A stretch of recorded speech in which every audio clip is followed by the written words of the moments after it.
How to find out how your spouse is doing in rehab. When your spouse enters inpatient drug or alcohol rehabilitation treatment, you face a lot of challenges. As you struggle to put your life back together, you must handle all the legal and financial matters yourself in their absence. All the while, you're probably wondering how they're doing. Given past issues, you may not feel you can trust them when you speak to them directly. However, their treatment providers aren't legally allowed to speak with you without your spouse's consent. If you want to find out how your spouse is really doing in rehab, they must complete and sign a consent form for the treatment center. Part 1: Building Trust and Communication. 1. Check the facility's rules. Each rehab facility has its own rules regarding when and how often patients may communicate with family and friends, and what methods of communication can be used. Typically, there is a blackout period during the first few days your spouse enters treatment. You won't be able to communicate with them at all during that time. After that period is over, most facilities have specific, limited times during which patients can make phone calls. Find out when those times are and do what you can to be available. Maintain a calm, understanding, and forgiving tone when you speak with your spouse. Focus on their treatment. Any problems between the two of you should wait until after they get out of rehab. If you don't trust your spouse to give you an accurate picture of how they're doing, take notes on what they say and compare it to information you're given by staff at the facility. 2. Try to visit regularly. Your spouse may be in a rehab facility far away from where you live, making regular visits difficult. However, if the facility is near enough, you should plan on visiting at least once a week, or as often as is allowed. Regardless of what is happening in your relationship, being present during your spouse's rehabilitation and recovery is important. Set a regular schedule for visits and stick to it. Showing up unannounced may lead your spouse to believe you don't trust them and are checking up on them or getting information behind their back. As your spouse engages in therapy during treatment, there may be issues they want to discuss with you on visits. Listen to what they have to say, but try to avoid having intense discussions or arguments. 3. Play an active role in your spouse's treatment. Most rehab facilities encourage close family members and spouses to become involved in treatment and recovery. Not only will this help you come to terms with the situation, but you can strengthen your spouse's chances at a full recovery. Speak to staff at your spouse's treatment facility about the possibility of joint counseling sessions and other treatment in which you can participate. Joint sessions can be difficult if your spouse is in a treatment facility far from where you live. However, the facility may be able to arrange for you to appear over the phone or online. Participating in a group session from a distance may not be ideal. It's better if you're in the same room, but it may be the only way you can participate on a regular basis.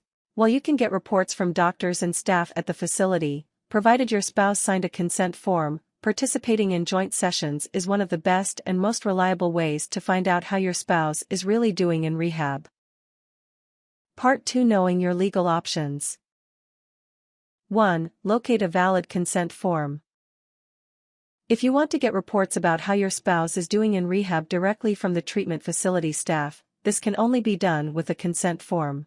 Otherwise, facility staff would be violating your spouse's privacy, even though you are married. The rehab facility may have a consent form they regularly use. You also may be able to get a consent form from another healthcare provider. Just make sure the facility will accept it.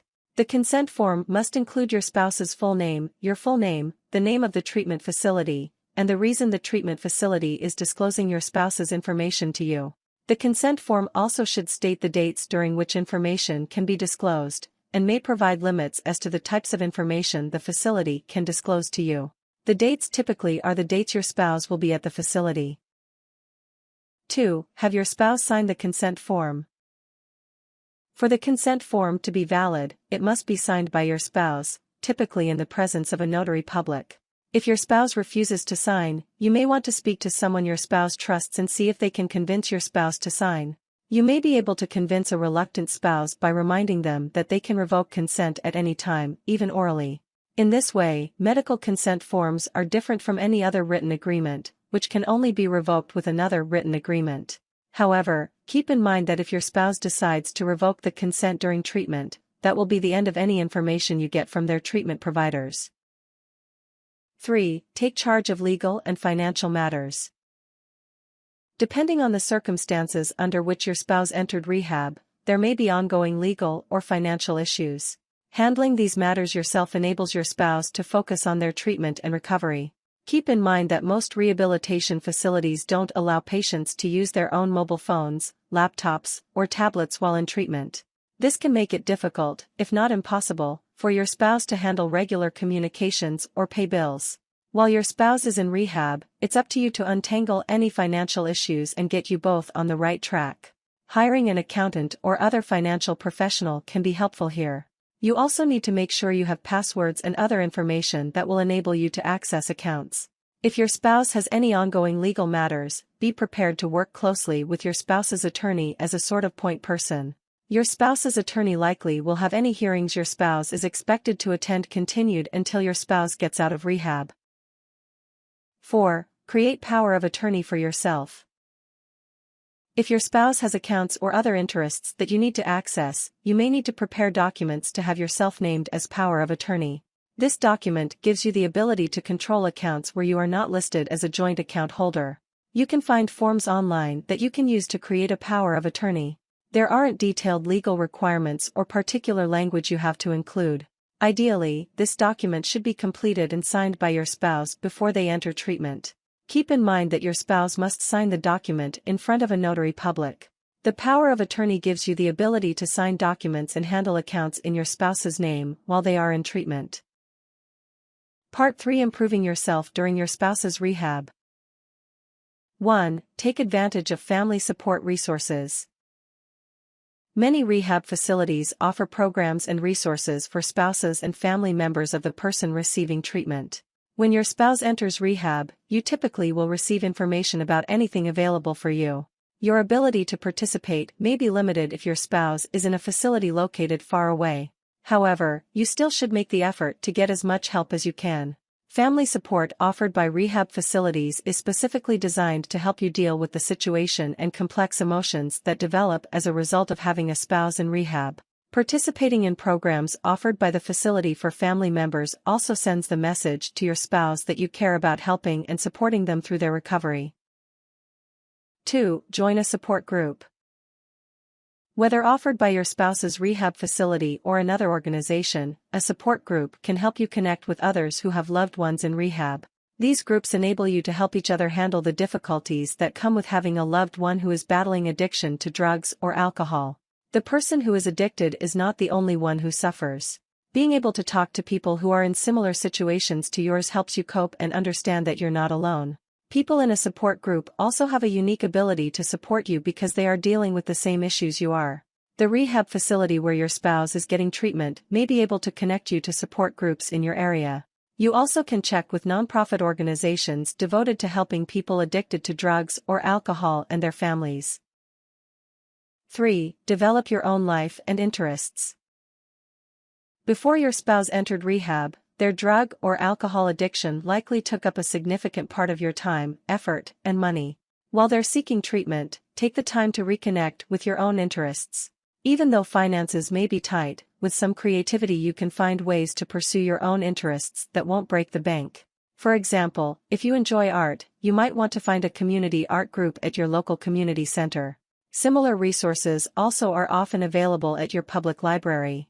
Because living with an addict can be isolating, this also might be a good time to reconnect with friends or family members from whom you've become estranged.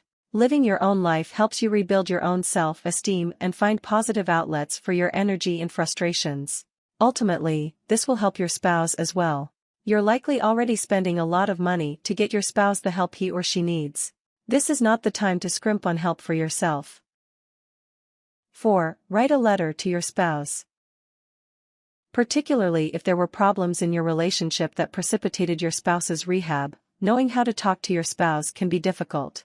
Writing a letter helps you compose your thoughts without worrying about reactions or interruptions.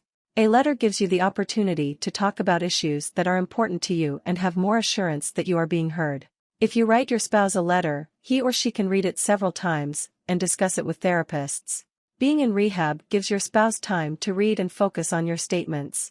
At the same time, don't focus on the past or bring up old arguments. Rehab provides your spouse with an opportunity for a fresh start. Avoid blame and express your understanding for and forgiveness of your spouse. Stress that now is the time to focus on recovery, and that you are willing to work on issues between the two of you. Part 4: Preparing for life after rehab. 1. Educate yourself about addiction. It's hard to help your spouse if you have no idea what they're going through. Learning about and better understanding addiction helps you find ways to support and encourage your spouse after they finish inpatient treatment and come home. The rehab facility where your spouse is getting treatment probably will have resources for you. You also can search online for additional articles and resources. When reading online, check the About page of any website before you start reading. You want to make sure the source is reputable and the information on the site is written or at least verified by experts in addiction recovery. It also can help to read accounts written by others who helped loved ones recover from addiction. You might ask staff at your spouse's rehab facility or people in your support group if there are books they'd recommend. 2. Sign up for couples therapy. After rehab, the dynamic of your relationship may change significantly. A professional can help guide your communication toward a healthy and productive place so that you continue to support each other. In many ways, you will have to become reacquainted with your spouse. Drug or alcohol addiction takes over a person's life, and without it you may find they're a different person. However, just because your spouse has completed a rehab program doesn't mean that all the problems in your relationship have disappeared. Having a professional facilitate healthy discussion between the two of you can move the relationship to a positive place. Without help, questions and problems may fester, damaging the fragile connection you have with your spouse after rehab. 3. Find concrete ways to help your spouse. Not only is recovering from addiction difficult, but transitioning from inpatient rehabilitation back into normal life can be challenging. Talk to your spouse to find out the specific help they need. Don't assume that the tough part is over once your spouse comes back home. In many ways, the real work of recovery only begins after your spouse leaves rehab. Providing concrete help means you must talk to your spouse and really listen to what they have to say, sometimes reading between the lines. For example, your spouse may need to find a new job. Helping them manage their job search and driving them to interviews can be a way of providing concrete support. Professionals who have worked with your spouse during rehab also may have suggestions for things you can do to help them in recovery. 4. Watch out for signs of relapse. Supporting and trusting your spouse upon their return from rehab is crucial to their continued recovery. At the same time, though, you need to be on guard for old habits or behaviors that could signal a possible relapse. It can be difficult to walk the line between watching your spouse carefully and making them feel as though you don't trust them. Transparency between you is important. After rehab, neither of you should have any secrets. Focus on being a team and working on recovery together. Once your spouse returns home, their recovery is a joint challenge you both must overcome. If your spouse does relapse, try not to take it personally. Recovery is difficult, and it's not uncommon to slip up.